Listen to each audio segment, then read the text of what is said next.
اس تلوار کے بنانے والے تک پہنچ سکتا ہے. تو اتنے بڑے بڑے درخت، اتنا بڑا آسمان، اتنے بڑے چاند اور سورج، اتنے بڑے بڑے ستارے، اتنی بڑی زمین، اس میں یہ سب کچھ، یہ اس بات پر دلالت نہیں کرتے کہ اس کا کوئی بنانے والا ہے؟ جناب رسول اللہ صلی اللہ علیہ وسلم آسان سی مثال دے کے فرما رہے، البعرۃ تدل علی البعیر، کہ ایک میدان ہے جس سے ایک اونٹ گزر کے گیا ہے. اس اونٹ کو گزرتے ہوئے کسی نے نہیں دیکھا. وہاں مینگنیاں سوکھی ہوئی پڑی ہوئی ہیں. ان مینگنیوں کو دیکھ کر یوں کہتا ہے ایک آدمی نابینا ہے، پیروں میں مینگنی آئی، یوں کہتا ہے یہاں سے اونٹ گزرا ہے، یہاں سے ایک اونٹ گزرا ہے، کہ مینگنیاں بتلا رہی ہیں. اتنا بڑا نظام عالم چل رہا ہے، کیا یہ اس سے دلالت نہیں کرتا کہ اس کا کوئی بنانے والا ہے؟ لیکن میرے دوستو بات یہ ہے کہ مکے والے بھی اس بات کو کہتے تھے کہ ہاں اس کا کوئی بنانے والا ہے. وَلَئِن سَأَلْتَهُمْ مَنْ خَلَقَ السَّمَاوَاتِ وَالْأَرْضَ لَيَقُولُنَّ اللَّهُ، اگر آپ ان سے پوچھیں اے محمد صلی اللہ علیہ وسلم، اگر آپ ان سے پوچھیں کہ اس کا بنانے والا کون ہے، زمین و آسمان کا پیدا کرنے والا کون ہے، تو یہ کہیں گے ہاں اس کا بنانے والا وہی ہے، ایک مالک خالق ہے، وہی اللہ ہے جس نے زمین و آسمان بنائے ہیں. لیکن بات یہاں آ کے اٹک جاتی ہے کہ بے شک بنانے والا وہی ہے، لیکن وہ کسی کو شریک کر کے بناوے گا. ہمارے سارے اعمال کی جان اسی نے نکالی ہوئی ہے. جتنی دنیا کے اندر پھیلے ہوئے نقشے ہیں، اگر ان سارے کے سارے نقشوں کو یہ یقین نہ کیا جاوے کہ یہ اپنی ذات سے ان نقشوں میں کچھ نہیں ہے، اللہ نے تاثیر اپنی قدرت میں رکھی ہے. میرے دوستو بزرگوں، اگر یہ یقین دلوں میں بیٹھ جاوے تو اعمال کا کرنا آسان ہو جاوے، بلکہ آسان ہی نہیں، آدمی اپنے تمام مسائل میں اللہ تعالی کے اوامر کے ذریعے کامیاب ہونے کا یقین کر لے. آج نماز تو پڑھ لیں گے، لیکن نماز سے کامیابی کا یقین نہیں ہے. اعمال کیے آخرت کے لیے، دکان میری دنیا کے لیے، روزہ میرا آخرت کے لیے، کارخانہ دنیا کے لیے، زکوٰۃ آخرت کے لیے، زمیندارہ دنیا کے لیے. ہم نے تقسیم کر دیا کہ اعمال آخرت میں کام آئیں گے، دنیا کا نظام تو چلے گا دنیا کے اسباب پر.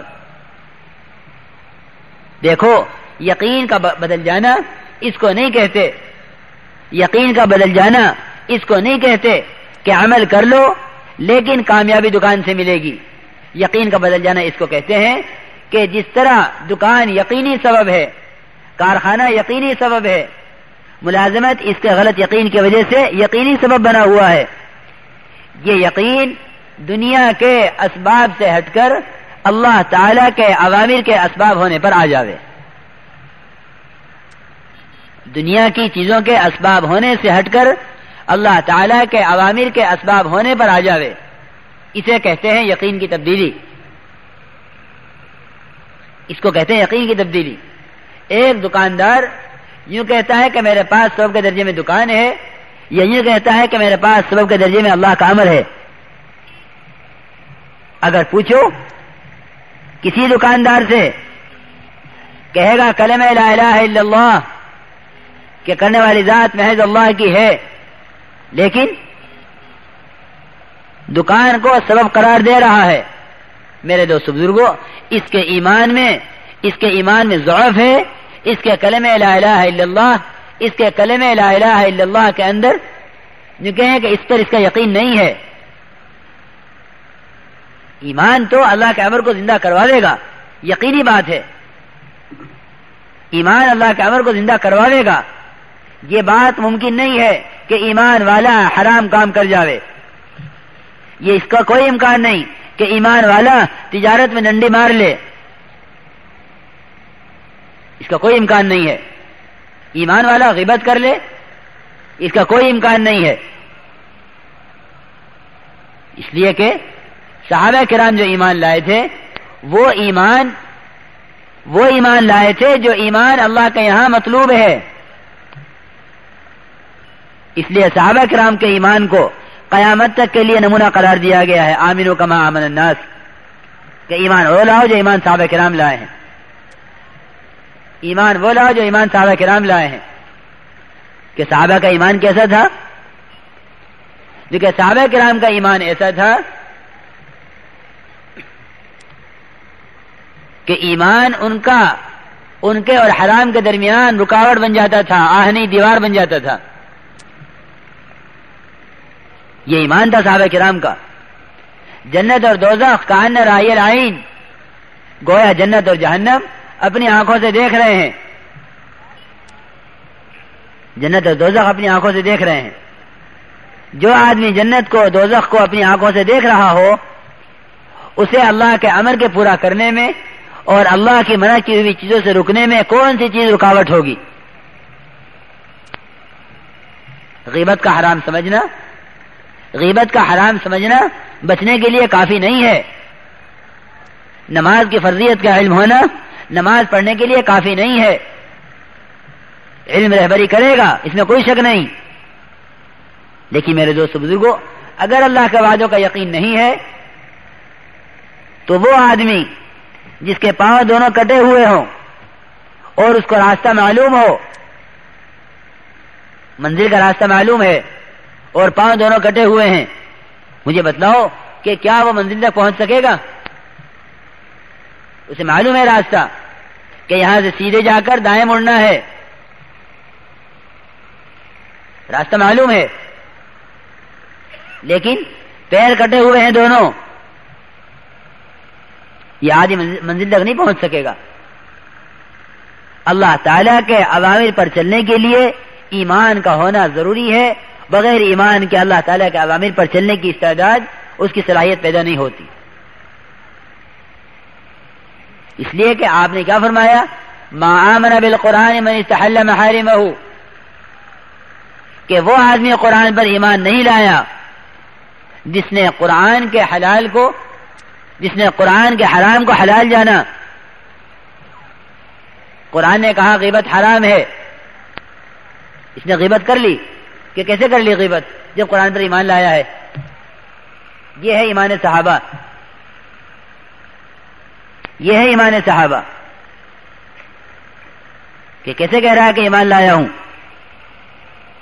ایک آدمی نے جناب رسول اللہ صلی اللہ علیہ وسلم کے بعد غیبت کی، آپ نے فرمایا تحزو بالقرآن، کیا قرآن کے ساتھ کھیل کر رہا ہے؟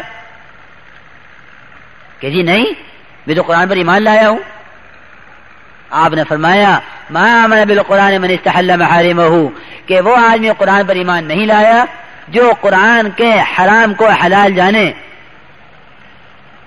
حلال جاننے کا مطلب یہ نہیں ہے، حلال جاننے کا مطلب میرے دوستو یہ نہیں ہے کہ وہ یوں کہے کہ میں غیبت کرنے کو حلال سمجھتا ہوں، بلکہ حلال جاننے کا مطلب یہ ہے کہ حرام سے نہ بچے، غیبت سے نہ رکے۔ اس لیے فرمایا آمنو کما آمن الناس، کہ ایمان وہ لاؤ جیسا ایمان صحابہ کرام لائے ہیں۔ صحابہ کرام کا ایمان اللہ کے یہاں مطلوب ہے، اللہ کے یہاں مقبول ہے، اللہ کے یہاں یہ ایمان مقبول ہے، اس لیے اس ایمان کی دعوت دی ہے۔ ہم ایمان کی اتنی محنت کریں، اتنی دعوت دیں، اللہ کے ذات عالی سے ہونے، اللہ کے غیر سے نہ ہونے کو ہر ماحول میں اتنا بولا جاوے، اتنا سنا جاوے، اتنا سوچا جاوے کہ اللہ کے غیر کا یقین دلوں سے نکل کر، اللہ کے غیر کا یقین نکلنا کیا ہے؟ جو کہیں کہ دنیا میں جتنے اسباب پھیلے ہوئے ہیں، ان تمام اسباب سے یقین ہٹ کر اللہ تعالی کے اوامر کے اسباب ہونے پر آ جاوے۔ میرے پاس سبب کے درجے میں دکان نہیں ہے، میرے پاس سبب کے درجے میں نماز ہے۔